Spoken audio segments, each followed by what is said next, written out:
2024 has been something of a year, hasn't it? There has been a lot of good, maybe some bad, depending upon where you sit in all of it. It's kind of one of those things around our house. It's been tested that we're going to love each other through sickness and in health. And I had my share of sickness this year, more so than I've ever had in my life. But Mrs. Midwest Sportsnet was right there with me the entire time. No question. Excited to have Jody in my life. But as the year comes to a close, we get to talk about football. And the year's going to come to a close with all of the NAIA teams in check with head coaches. 6 teams have made changes since the regular season came to an end, and all 6 teams now have new head coaches, including a couple within the last few days around here. Welcome to Midwest Sportsnet, where we talk about small college sports and more throughout the Midwest and beyond. We're going to talk a little bit about football tonight, as well as a little bit of basketball too. Welcome on in.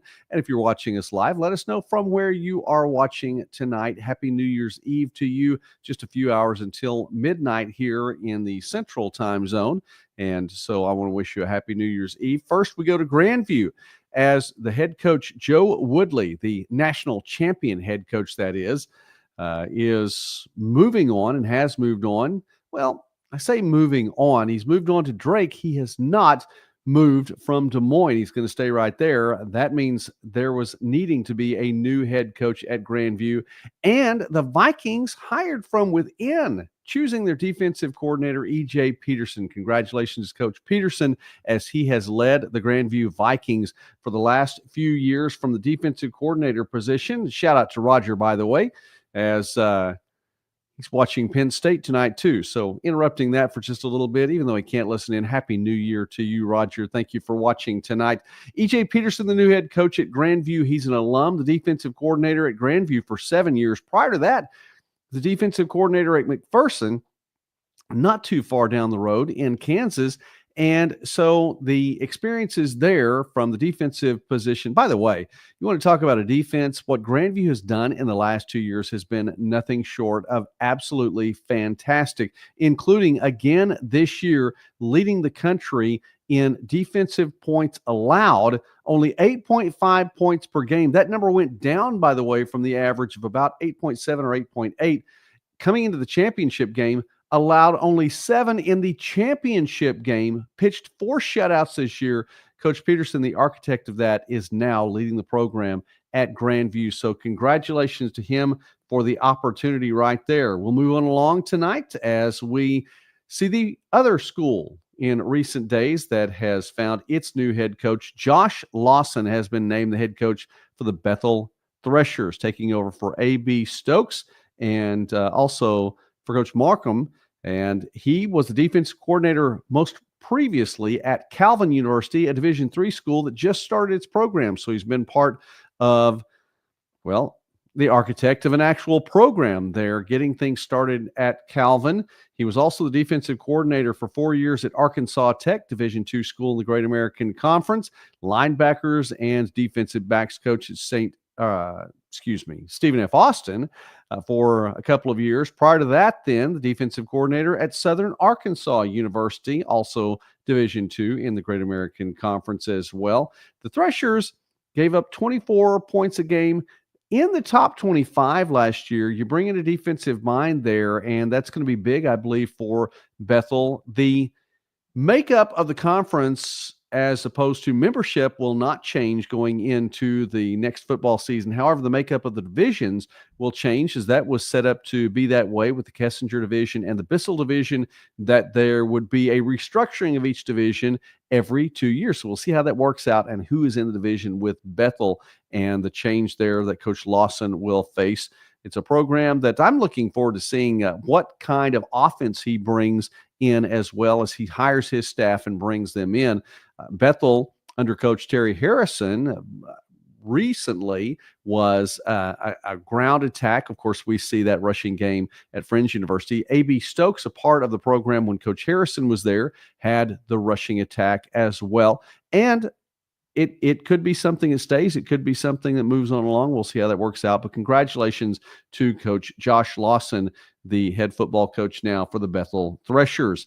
Moving over to basketball, we're going to stick with the NAIA tonight, and shout out to Jalen Lee from the Rocky Mountain Battling Bears, and he's been battling of late. 3 consecutive times he's been named the Conference Defensive Player of the Week. He was the NAIA National Player of the Week a couple of weeks ago, and the Conference Player of the Week for the 3rd consecutive time. He has received Player of the Week recognition in the Frontier Conference this year, excuse me, 6 times already.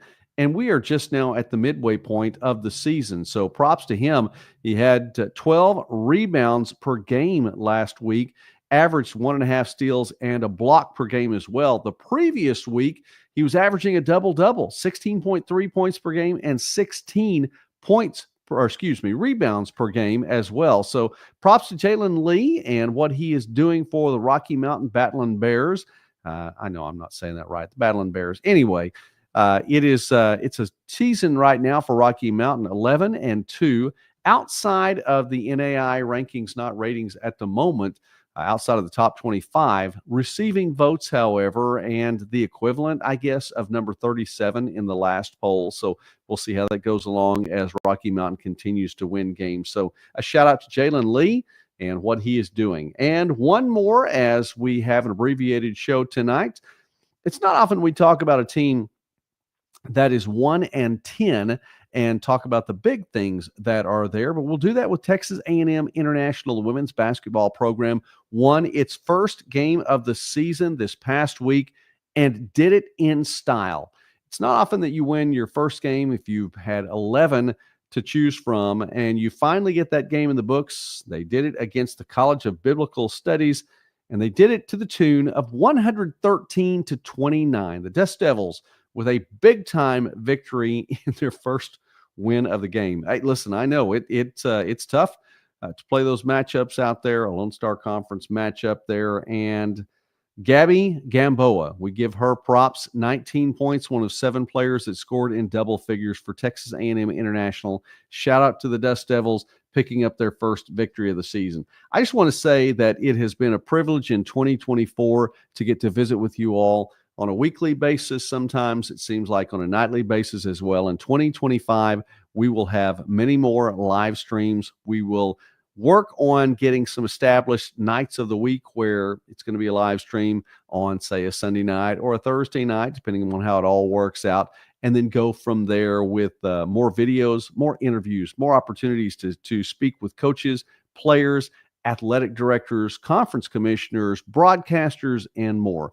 We love talking about small college sports and more right here on Midwest Sportsnet. A shout out once again to Mrs. Midwest Sportsnet for giving me the opportunity to do the things that I do and I enjoy them. Shout out to her for being by my side this entire year and for the last 31 years. I appreciate her and love her for that. Shout out to all 5 of my children and 4 grandchildren now.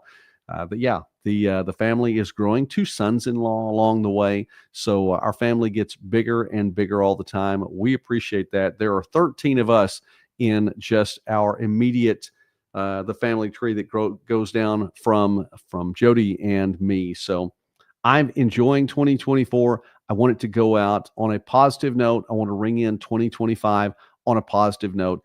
And I want to say thank you again. Long year, challenging year. One of the most challenging years of my life to this point in time, but it's not done. And I know I'm not done. And I know that even in what I'm doing right now, God has not finished with me yet in 2024. And I think that's something special. So with my little Charlie Brown Christmas tree in hand, my tree, they used to call me Charlie Brown when I was in elementary school, way, way back when. It's a privilege to get to visit with you all every time. And I hope that you will keep coming back. And tell a friend, by the way. If you're not already subscribed, please subscribe to the channel. And if you are subscribed, tell a friend. 2025 is going to be a fun year. We will have a lot to talk about then. Roger, thank you for stopping by tonight. Anyone else, thank you all for stopping by tonight. If you're watching this in the replay and you're still watching to this point in the broadcast, you are absolutely a trooper. And I really appreciate you for doing that. So please give the channel a sub. In the meantime, Happy New Year. May God bless you as 2024 closes out. and may God bless you throughout all of 2025. Have a very good evening, and we will see you all on the other side.